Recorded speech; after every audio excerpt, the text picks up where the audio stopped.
Hi there, everyone, and good evening, and welcome to our coaching over kombucha. So welcome and hello to everyone who's joining us live, and cheers. I've got my kombucha here. So let's get on with the show. This evening, we've got Jules Dolan, who's going to be joining us, I think from Staffordshire, but I'll just double check Derbyshire. that. Derbyshire. No, I can see Jules shaking her head here in the background. I grew up in Staffordshire. There we go. At least one of us knows what's going on. So I'm just going to bring Jules in. If you're ready there, Jules. Hi there. Hi. I'm very well, thanks. Great stuff. So it's Derbyshire, not Staffordshire. It is Derbyshire, please. Right. Huge apologies. Huge apologies for that. Let me just see if I can. There we go. Just get all three of us on screen a little bit better. So, Jules, thanks very much indeed for joining us live this evening. You've got a bit of a question for us. How can we? I do. All Yeah. right. Well, I'll give a bit. Can I give a little bit of background, as in how I found you? A friend of mine very kindly sent a link from a Facebook page that you have with regards to a lady that had a horse who had been owned several times, and she had got it, and it wasn't a very happy horse. Okay. But at the end of it, sorry, my neighbour's just about to start mowing the lawn. Just a minute. I've just got to shut the door. Pulls away, isn't it? Yeah. Jules a big life. Yeah. There we are. If anyone doubted for a moment that we were live and thought we were, I'm back again. Sorry. Welcome back. It just resonated with me that this lady had this horse. Nobody could do a lot with it, and I have a young horse. She was a rescue from Ireland. The gypsies had her, and when I got her, I thought she was 3, but she was 2, and I have broken her in. But I have only just sort of in the past 5 years come back into the equestrian world. So what I used to do is completely different to what you all do now, and so I'm just very. You resonated with me when I read your bio and everything, and I just thought, what a great idea if I could actually talk to you about it, to see how I could really help her and me, but more her, because I want to give her the best start in life. So that's why I just thought, well, why not send a question and see if I'm one of the lucky ones that you might actually answer and give me some ideas of where we can start. We've already started, like I have backed her, and she has been away for 3 weeks to do a bit of groundwork. And I'm just at that stage now of bringing her on myself, but I want to do it the right way, not the wrong way. Okay, she's a lucky girl then. So I was actually kind of intrigued by the comment you made there about having been away for a few years and come back and kind of discovered that things are different or new. Can I ask you about that first of all? What is it that's different? From when, and this is like, I've ridden occasionally over the past sort of 10 years, but my career has been in the way, and I just had to put everything of my passion with horses to one side. But when I went for my first lesson here about 2 years ago, this woman was talking absolute gibberish to me, telling me that I've got to do certain things, have my legs a certain way, don't worry about keeping your toes pointed inwards, don't bother about your heels being down. And I'm like, oh no. Okay. Can you hear the lawnmower? No, not really. No, I can't hear it at all, actually, to be honest. So don't worry about that. Okay. Well, I guess one of the things that we've sort of discovered, because Jo had a little bit of a similar experience. She rode as a kid and then had quite a big break. Actually, I think, what was it, about 20 years? 15 years. Yeah, so quite a lengthy break. And me too. That was mine. Mine was a lengthy break. Right. Okay. And then came back, and she had also. I'm sort of speaking on your behalf here, but Jo had also sort of been used to one way of riding, and then had a break, and then came back and sort of found that everything was different, in a little bit of a different direction. Actually, it was more. I think from your perspective, it was more about sort of what you were expected to do with your horse and so on. Yeah. I mean, when I came back, everyone had the horse's neck curled and the nose behind the vertical. And when I learned to ride, that was a total crime. No way were you allowed to do that. So I came back, it was, what on earth has happened? It's horrendous. So, yeah. So it sounds like you learnt probably around about the same time as I did. And so, but the way we teach riding is, it's not new. It's very old, actually. It's hundreds of years old. And it's, I found it because I found myself with a very talented Hanoverian horse when I came back to riding, who just said no to absolutely everything.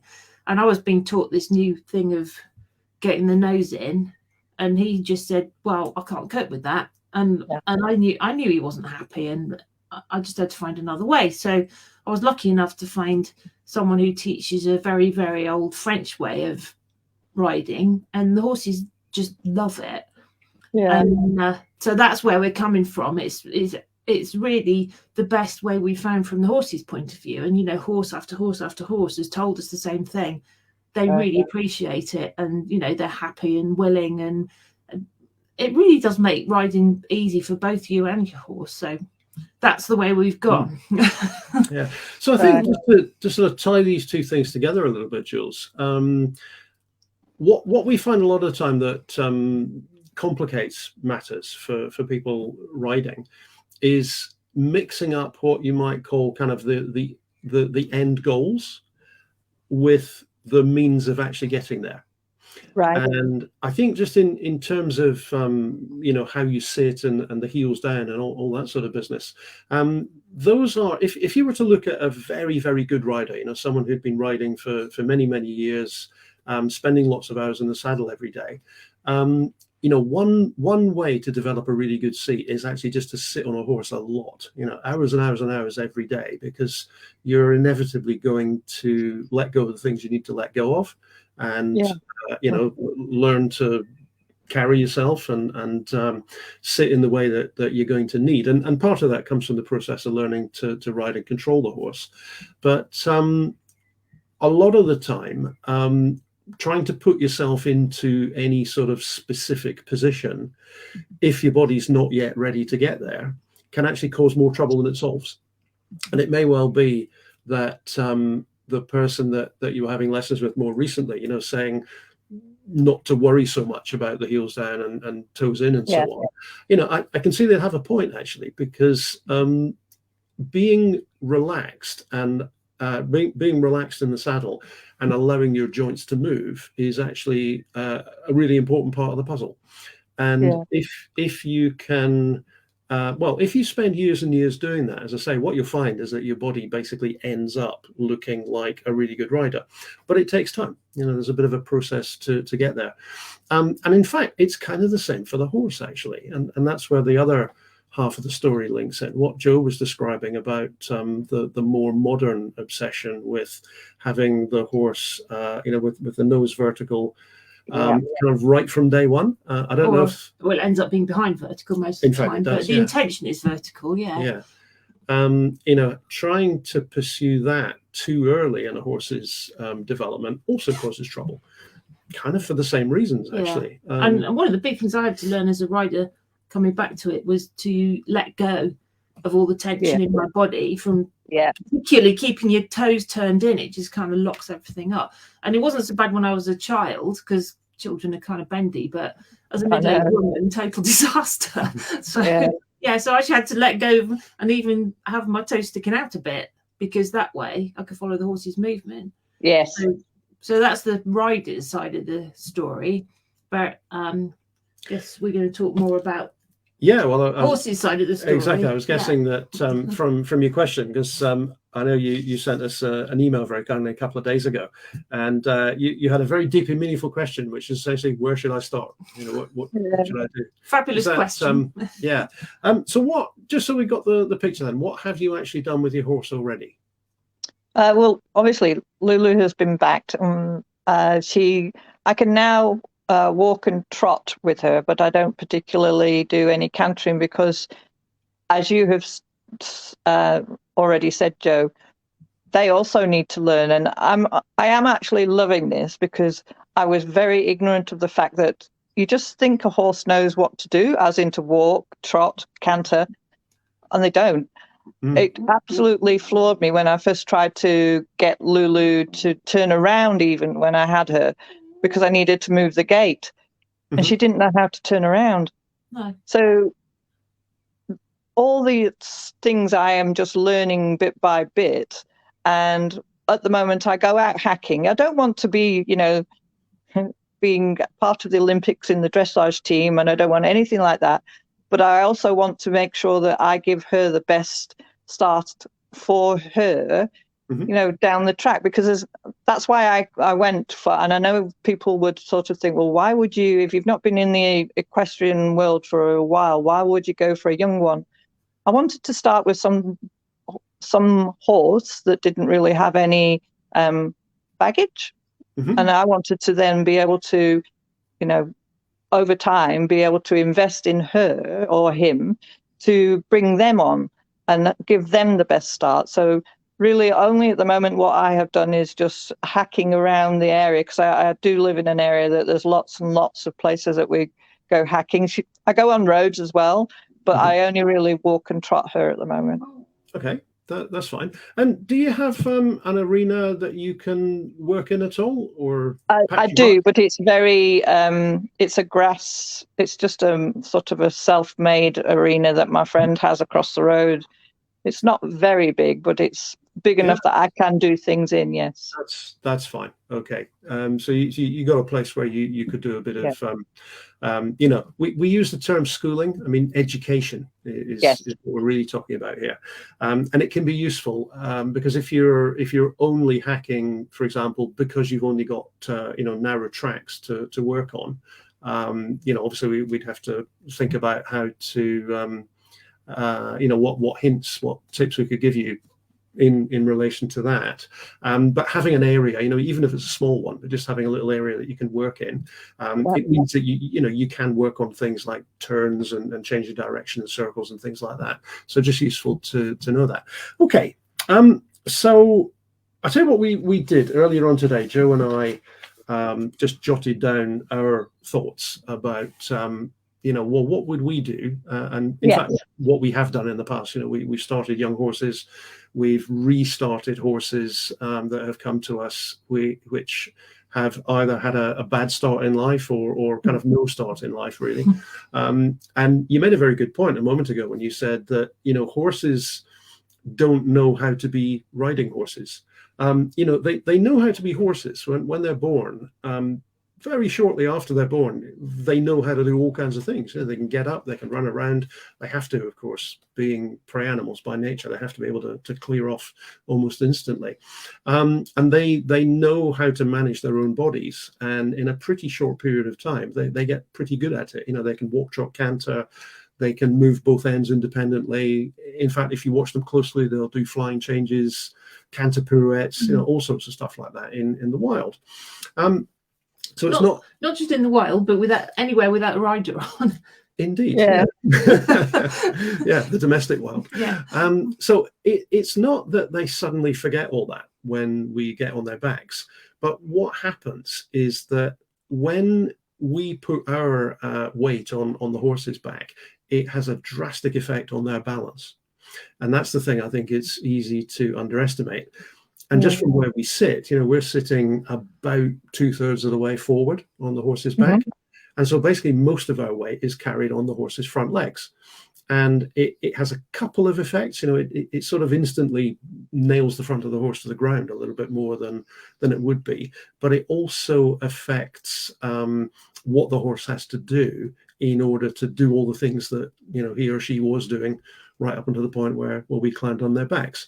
Yeah. So from the educational point of view, part of the story, and a big part of the story actually, is helping the horse to reestablish what we could call their natural balance.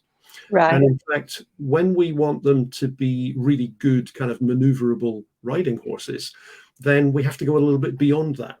Okay, so it's not even a case of going back to the natural balance. We need to work towards what we could call a riding balance, which is where the idea of collection comes in a little bit. Yeah. In fact, there are certain principles, certain qualities that it's really useful to establish with every horse, just to establish those kind of foundations. And what makes a really good hacking horse actually is a horse that has really, really good basics, really good foundations. And the idea of schooling a horse and taking things further than that isn't to do dressage tests as such. The reason for schooling isn't to do dressage. It's actually just a matter of thinking, well, how much of these qualities do I want to develop? Because if you want your horse to have a long, healthy, happy life, then yes.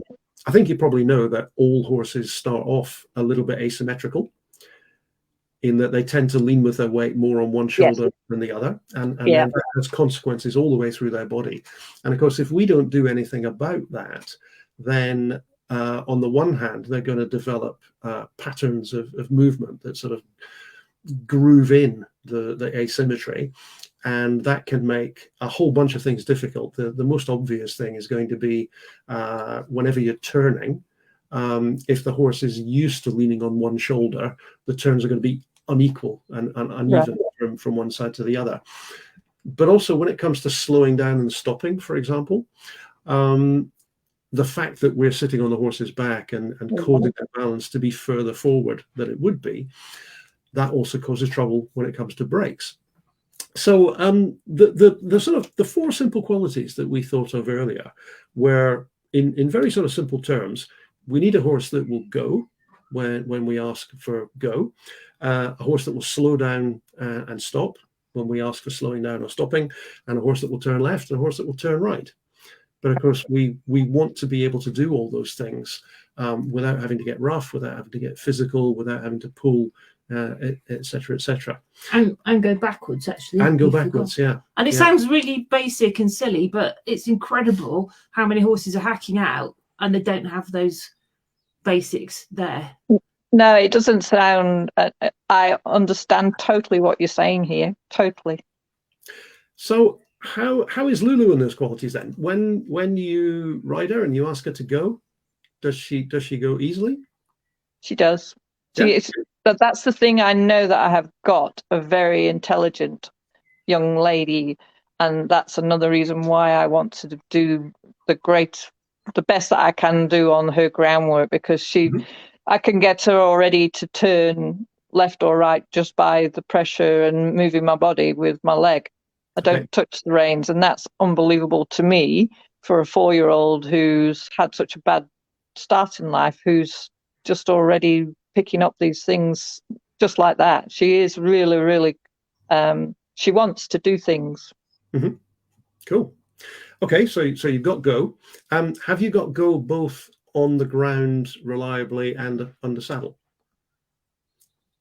Yes. Okay. And what about the slowing down and stopping then? How is she with...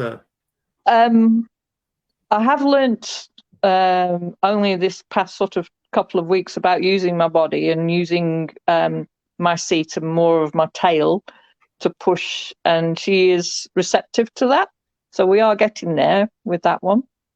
That's how I have been taught. So I don't know if that's how you, because I really, the one thing I am very conscious of, I don't want, because she's got a very soft mouth and she's also got a very reactive head.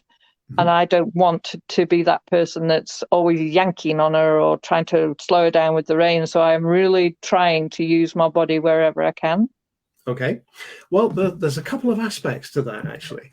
The fact that you don't want to be yanking on her mouth and damaging the mouth or upsetting the mouth or anything like that, that's great. Fantastic. Yeah, absolutely fantastic, because that actually there are quite a lot of people that we meet who it's not that they want to go around yanking on the horse's head, but they've either sort of fallen into that way of doing things because it's just what they were taught or what they've kind of fallen into along the way. But actually, at the end of the day, there is quite a big difference between a horse who will stop from the seat, which is actually quite, I want to choose the right word here. It's a weak aid, okay? Right. And when it works, that's great. That's fantastic. But a lot of the time, where the kind of yanking and pulling and the problems come in is when, for example, a horse is really enthusiastic, and the rider uses their seat, but unfortunately nothing happens. The horse doesn't slow down, may just carry on, maybe heading off in a direction, towards the traffic or something like that. And it's really important actually for a rider to know what to do in that kind of situation. It's generally if the horse is either really excited or scared, then they tend to not notice the seat as much. It's no, and I think most riders just don't know what else to do other than start pulling. So that's where we've got a better way of doing it. Which I think Derry's about to explain if I shut up. That's right. So in fact, if you go back through the centuries and you go back into kind of old French horsemanship, and we're talking like 300 years ago, something like that, what you discover is that life was really quite different from the way it's often described nowadays, because the modern day view is that the legs and the seat are the rider's most important aids, and there's a lot of belief, I guess, that using the hands is a bad idea.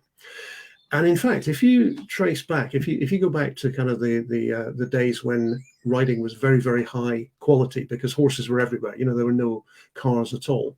So there was a massive focus on being able to ride horses very well. What you find is actually being able to ride from the seat, so to speak. Again, it's one of these things, it's actually the end goal of the schooling, the education process, but it's not actually where you begin. Where you begin actually is learning how to use the hands and learning how to use the hands to give aids via the reins. But the aids are designed to change the horse's balance, and we can't do that by pulling, because if we tried to change a horse's balance by pulling, it's sort of the equivalent of being on a car that's rolling down a hill a bit out of control.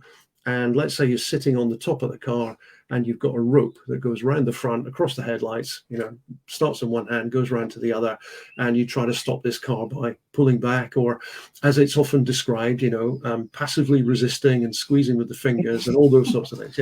They're all descriptions they're sort of nice descriptions of the same thing, which is one way or another putting backwards pressure onto the horse's head. Now, basically, if a horse is really excited or really upset, that just ain't going to work.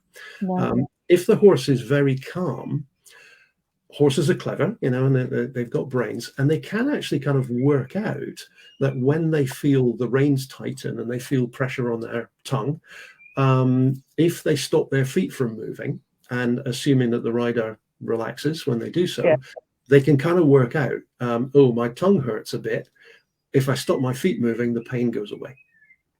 And so it can sort of work, but again, it's still not the best approach. Still doesn't work if the horse is really going for it. And if the horse is upset or really excited, what you'll find is they just run through the pain. And in fact, almost the more you pull, the worse it gets, because if it does start to hurt them, then they try to run away from the pain. So it's a road to nowhere. So what we recommend actually is to use something called a demi-arrêt, which is an old French word. And if you translate it into English, funnily enough, the direct translation is half halt. Right. Okay? All right. Yes. But it's actually quite a different understanding of the idea from what people talk about in the modern day. Because if you were to go to a dressage trainer or a teacher in the modern day, a lot of people, probably the vast majority to be fair, would talk about the half halt as being a combination of your legs, your seat, and your hands. Yes. And there's lots of detail about how that can work. Now, again, interestingly, that's something that can work once a horse is quite well educated and quite well schooled, but it's not going to work in the beginning. Okay, because the horse really has no understanding, and the horse's body hasn't been developed either to be able to do the things that are expected from that age. So the demi-arrêt, which is kind of the old original understanding of half halt, it's actually an upwards action of your hands. And if you imagine that your reins are connected, now you don't even need a bit for this. You can do this riding on a head collar. It wants to be reasonably snugly fitting, so it's not just going to spin around the horse's nose. Or a lunging cavesson is also a way where you can start this without a bit. Or I know we had a brief chat yesterday just to get things set up. I think you said your horse is already working with a bit. Yeah, she has a happy mouth. Okay, so in that case, if you've got your reins attached to the bit rings, the way that you can ask her to change balance is simply to, you need a sort of light contact on the reins so that she will feel at the mouth end what you're doing with your hands at the rider end of the reins. So all you would need to do is turn your wrists, and it's kind of a bending of the elbows actually to lift your hands in the air. So if you imagine turning your wrists and lifting your hands, and the effect you want to create at the other end of the rein is this feeling of upwards. Right. The bit rings. Okay. Now, what that does is it asks your horse to change their posture by raising their head and neck. All right. Okay. Yeah. And I won't go into the details of it here. But basically, the idea is that you ask your horse, and I'm kind of choosing my words carefully again, because it's not you hoiking the horse's head in the air. Okay, it really isn't that actually. It's about using the reins. So you turn your hands, lift them in the air a bit, and the feeling that you create on the bit rings is going to indicate and ask your horse to change their posture by lifting their head and neck. And if they do that, what you'll find is that they change their balance. You'll actually feel the withers rise a bit, and the horse will change their balance. And when they change their balance, they will stop themselves using their own braking mechanism. Wow. Now that's what a lot of people say actually. And when you feel it for the first time, big wow, because the feeling is incredible actually. Yeah. But this, now, it takes a little bit of practice. It takes a little bit of development. But what you'll find, it does vary a bit from one horse to the next, but what you'll find with an awful lot of horses is that they simply just respond to it because it makes perfect sense to them. It isn't anything that they have to learn. It's actually something that they already know from playing around as young foals and galloping across the fields. And in fact, if you watch them in a paddock, especially on a wet, rainy day, what they tend to do is gallop towards the fence, and then at the very last moment, they kind of put the brakes on and screech to a halt and drill trenches in your lovely paddock. Yeah. But if you watch them very closely and see the way that they do that, you'll see that actually this is exactly what they do. They lift their necks. That raises the forehand, changes the balance of the horse, and that actually is what begins the process of engaging the brakes. Oh. Okay. Yeah, that's very interesting because I often look when I call them, because obviously LuLu is my mare, but I've also got little Oscar as her companion. Mm-hmm. And I'll often call them when I'm going to the field and doing whatever, and they'll come like full pelt down the field, and I'm like, oh no, they're not going to stop. Yeah. But they know that they are going to stop. Yeah. But I'm actually now going to watch what they do more intensely. Yeah, you can watch what Katie the cat's doing, clambering all over me quite intensely as well. I'm hoping the claws are going to hit themselves. There she goes. It's all of training horses really starts from observation. So if you watch what horses do naturally, then the easiest way for us to work with horses is for us to kind of step into their world. There's a whole bunch of stuff that they already know how to do. Yeah. And of course, their brains are perfectly equipped for looking after their bodies and getting their bodies to do whatever they want to do. When we step into their world, what we've learned over the last 20 years or so is that if we take the approach of saying, okay, what is instinctive to the horse? How can we make use of that? How can we give them a signal? How can we invite them to do something that they already know how to do naturally? Well, to the horse, of course, it's easy. and there's no force required, there's no strength required, certainly no pulling back or anything like that. And what it does do, we're only really looking at one aspect of the aids here, but what it allows you to do is to have a means of getting what it is that you want, even when your horse is preoccupied or distracted or excited or even frightened, wants to run away because they're in fear. If a rider knows what to do with their hands to be effective and to do it in a horse-friendly way, then, of course, that gives you solutions to problems instead of being in a situation where everything seems to be working fine. And then, of course, something happens and it's like everything goes out the window. Yeah. So is that something that you think you could take away and give a try? Most definitely. Yeah, it would be a good one to do, because building in this idea from an early stage of a horse's education, and it's not that you want to keep the head in the air for long periods of time. No. Okay? Horses use their heads and necks as like a balancing arm. And it's the change of position of the head and neck actually that causes the change of balance. But it only has to be, in fact, for a brief moment. So it's something that you can introduce on the ground. You can introduce the idea on the ground, and you can do it in a head collar. It's a little bit more obvious and easy if you have a lunging cavesson. I don't know if you have something like that. Yeah, I do. You do? Perfect. So the thing to do would be pop the cavesson on, attach a lead rope in the beginning to the middle ring. And the fact that it's above the nose is actually really helpful for this. And never the bit. Yeah, never the bit. No, just from the middle of the nose. Yeah. So you walk alongside your horse, basically. And then when you want to, you will know in your mind that what you want is for your horse to slow down and stop. But in fact, your horse doesn't know that. This is something we touched on a little bit last week. Horses never actually know what it is that we have in mind. All they can do is interpret what they feel and the sensations that they encounter in the moment.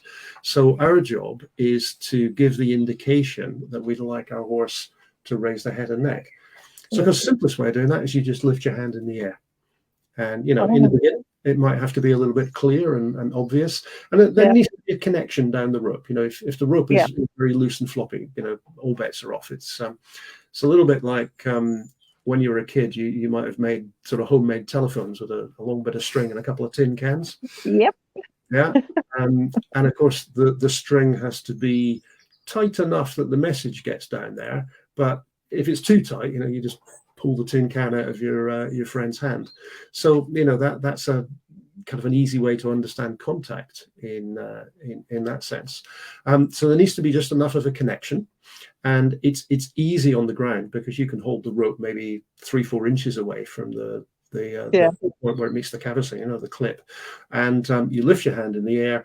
And if your horse doesn't respond to that, you can just vibrate your hand, vibrate the rope a little bit, and the vibration can be helpful actually, just to get the horse to pay attention. And when that's working on the ground, which probably won't take very long, then try it from the saddle. Right. Okay. And what you'll find, I think, the vast majority of cases, what people find is that when they lift their hands, their horses respond almost immediately. It's just a matter of feeling how far you have to ask your horse to change their hands. Okay. First thing you'll feel is that they slow down a little bit, and the steps maybe get a bit slower. And then if you want them to halt, you can take it a bit further, so the balance changes a bit further. And in fact, Joe mentioned rein back earlier on this evening. In fact, if you take the balance a little bit further still, then your horse will start to rein back. Because that's one thing I haven't even attempted yet. So that's something. Okay. Yeah. So I wouldn't start with that one, but once you've got the slowing down and stopping, and then from halt, you just ask a bit more. Yeah. And, you'll feel the weight shift back, and then she'll take a step back. So reward that first step and say thank you very much. Yeah, that's enough for today. And then next time, 2 or 3 steps, and you'll find it comes really easily. Yeah, right. And don't use your legs when you're going back. That really confuses horses as well. And that's another thing that most people are taught to do, to use their hands and their legs. And going back, and we're always very clear that legs mean go. And that's how I think. That is exactly how I think, and not that I know anything. And that's why I when I saw all this, and I've said to you before, I just thought this might be, because I've not gone too far into it. I'm not one of those people that uses my legs a lot at the moment, so maybe this will be. You shouldn't have to. Yeah, exactly. And in fact, most of the time, when people are having trouble with that and feel that they have to use their legs a lot of the time, otherwise their horse won't keep moving, it's actually usually because they're blocking the horse in front, either with too strong a contact, or often if they're thinking of trying to get the nose vertical too early. And even it can come from just if they're habitually trying to slow their horse down with pressure in the reins. Just holding. Yeah, even just holding on. Or it can even be just being stiff in your seat. Yes. Going back to where we started talking today is, if you're trying desperately to hold your legs in the correct position, it can lock your seat up to the point where a sensitive horse will just say, well, I can't move if you do that. What are you doing? Yeah, exactly. Yeah. And what was I going to say? Oh, yeah. There are people who'll say raising your hands is going to make your horse hollow. And we definitely do not want a hollow horse. And what we're talking about is not the horse bending its neck upwards so that the head goes up, but the base of the neck doesn't go up. What we're talking about is the whole neck and the withers and the rib cage, which are all stuck together, the whole thing lifting up. And you can actually feel it when you get it right. You feel your horse get a little bit taller. Yeah. Right. So, and usually the bending backwards and going hollow is because the person didn't go up, they went back. Right. Okay. Yeah, that is an important we definitely don't want that. Yeah. So there's a subtle difference between that, isn't there, about going up or back? Yeah. Exactly. Yeah. Yeah. And exactly. she'll tell you. Yeah. You'll feel it. Yeah. So is that something you think you can go and give a try? I do. Maybe Yes. drop us a note and let us know how you get on. That'd be great. Yeah, really. That's brilliant. Yeah. Thank you. So that is your step one of many steps. Thank you. Yeah, you're very welcome. And of course, there are a lot of steps, but it's always a case of starting with the simple things and then just gradually building, the next step, basically. And that's what I want. That's exactly what I want. I want to start at the very beginning with the simple things that we can then build on. Fantastic. Great. Good for you. Well, thanks very much for thank you for your time. You're very welcome indeed. Thanks for your question, Jules. And good luck. Say hi to LuLu for us, and we'll look forward to hearing how you get on. Yeah. Okay. Thank you. You're very welcome. See ya. Bye. Alrighty. I think it's probably time to wrap things up for this evening. Yes. Anything else you'd like to add to round off, Joe? Okay. Have I remembered to cover everything I needed to cover this evening? Yeah. I think I have. All right. So thanks very much again to everyone who's joined us live. Thanks again to Jules for a really interesting question. All right. So take care, everyone. Have fun with your horses, and we'll see you next time. Bye-bye. Good night. Bye.